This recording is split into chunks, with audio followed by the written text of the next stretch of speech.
Hello नमस्कार मित्रमैत्रिणींनो, तर आजच्या या नवीन व्हिडिओमध्ये आपल्या सर्वांचं खूप खूप स्वागत. तर आजचा नवीन व्हिडिओ आहे बाबा संबंधी. बाबांची आळंदी एका आळंदी चोर मामाने चोरलेली आहे आणि ही बाबांच्या जीवनातील खरी खरी गोष्ट. बाबा, आळंदी चोर मामा कुठं राहतात? मामा हा, आळंदी चोर मामा हा तिकडं राहतात ना लांब. आणि त्यांनी काय चोरलं होतं आपलं? आळंदी चोरली होती ना.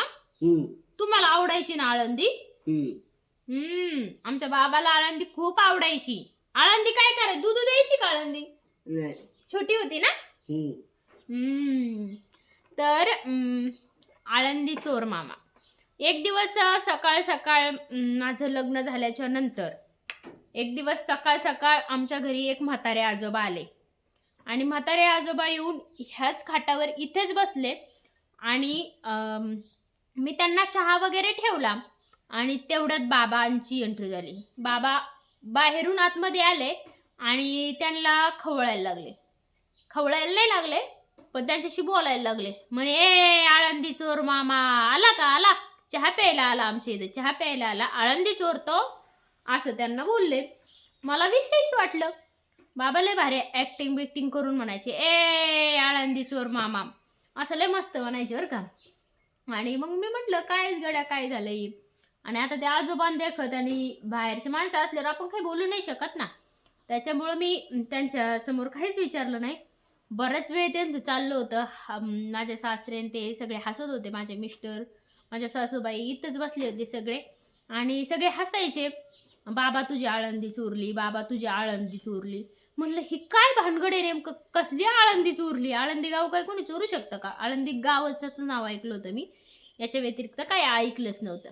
तर बाबा तुझी आळंदी चोरलेली आहे, तुम्ही आळंदी चोरली नसती तर तुम्हाला कशाला आळंदी चोर मामा म्हणला असता, असं तसं बरेच माझ्या सासऱ्यांच्या त्यांच्या गप्पा चाललेल्या होत्या. पण आता ते म्हणानच ना, त्या आळंदी नेमकं काय सांगानच ना. मग त्याच्यामुळं आळंदी मी कन्फ्यूज झाले. किचनमधून मी सगळं ऐकत होते पण मी कन्फ्यूज झाले. म्हणलं ही आळंदी आहे तरी काय नेमकं. मग ते पाहुणे गेले आणि मग मी माझ्या मिस्टरांना आणि सासूबाईंना विचारलं, आई कसली बाबाची आळंदी चोरली? म्हणलं कुणी चोरली? म्हणे हे म्हातारा आलतं ना, हे जे बाबा आले होते ना, त्यांनी बाबाची आळंदी चोरली होती. म्हणलं आळंदी म्हणजे काय? ते दोघं एकमेकाकडे बघायला लागले आणि हसायला लागले. आणि मग मला सांगितलं, बाबाची एक कालवड होती. बाबा गुरं चारायला जायचे तेव्हा बाबाची गावरंगायची कालवड होती आणि सगळे असे शेजारी शेजारी गुरं चारायचे ना, त्यावेळेस मग बाबाची कालवड त्यांच्या गुरात निघून गेली तर त्यांनी बाबा तिथं त्यांच्या घरी आणायला गेले पण बाबाकडे त्यांनी कालवड दिली नाही. बाबाला इतकं वाईट वाटायचं, इतकं लय वाईट वाटायचं बाबाला.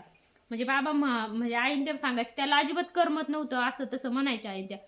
त्याचं मनच जागेवर राहत नव्हतं, म्हणजे यांचं अजिबात मन जागेवर राहत नव्हतं असं मला आजी सांगायची, म्हणजे यांच्या आई सांगायच्या की अजिबात असं मन जागेवर राहत नव्हतं की आता आळंदी नाही. म्हणजे एखाद्या आपल्याला पण होतं ना, आपली एखादी गोष्ट हरवल्यावरती वाईट वाटतं ना, तसं त्यांना वाईट वाटायचं की आता आळंदी नेली. म्हणून ते पायी बरंच लांब, त्यांचं घर 2-4 किलोमीटर इथून, तिथं पायी गेले. दे माझी आळंदी, दे माझी आळंदी, नाहीच दिली.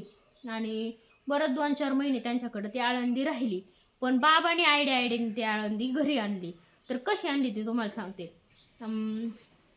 बरेच दिवस ती घरापाशी जाऊन उभा राहायची त्यांच्या आणि आळंदी मागायची, देत नव्हते. पण गावरंगाईचं कालवड होतं आणि माझे आजे सासरे काय म्हणले, जाऊ दे आता बघू नंतर आणता येईन, असं तसं. शेतातल्या कामामुळं त्यांना बी जायला जमलं नाही. पण आमचे बाबा पहिलं सुरुवातीला आहे ना, कटिंग करायला याच्यात जायचे, गावात जायचे, पायी जायचे किंवा गाडीवर जायचे. कुणाच्या गाडीला हात करायचे किंवा माझ्या मिस्टरांबरोबर जायचे. पहिलं गावात जायची, त्यांना सवय होती. 10 रुपये घेऊन जायचे, 10 रुपयाची भेळ आणायची, असं जायचे गावात. आणि गावात गेले की ते आजोबा त्यांना दिसले की एवढ्या सगळ्या माणसात म्हणायचे, ए चोर मामा, आळंदी चोर मामा, असं म्हणायचं. इतकं वैतागून सोडलं बाबांनी त्यांना. ते 2-3 महिन्यात ना लय वैतागून सोडलं. कुठं दिसलं की मोठ्याने आरडायचे, आळंदी चोर मामा, माझी आळंदी चोरली. म्हणजे ते त्यांच्या थोड्याशा भाषेत म्हणायचे. काय काय चोरलं होतं बाबा?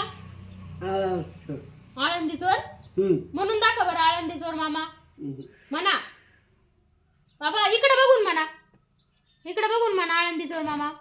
आनंद मामा. आळंदी आनंदी चोर चोर मामा. असं ती म्हणायची.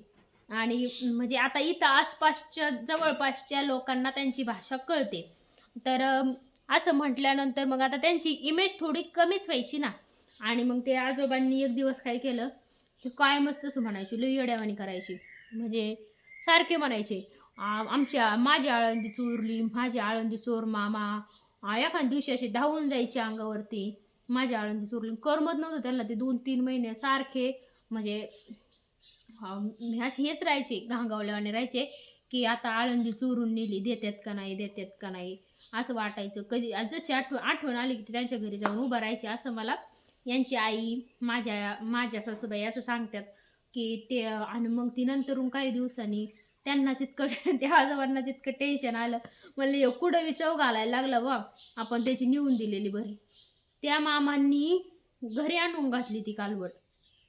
तरी बी आजपर्यंत आता त्या गोष्टीला झाले असेल 20 ते 20 वर्ष तर नक्कीच झाले असतील.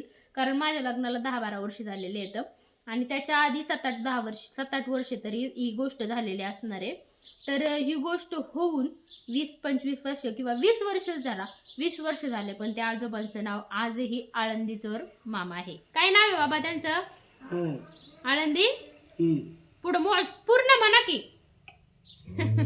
ते थोडंसं लाजतायत. आळंदी चोर मामा. आजही ते आले की आळंदी चोर मामा, ए आळंदी चोर मामा असं म्हणणार. बाबा खूप कॉमेडी आहेत, पण ते असं कॅमेरा समोरच बोलत नाहीये. बोलतात ते त्यांच्या पद्धतीने, पण एवढं सगळं त्यांना बोलता येत नाही.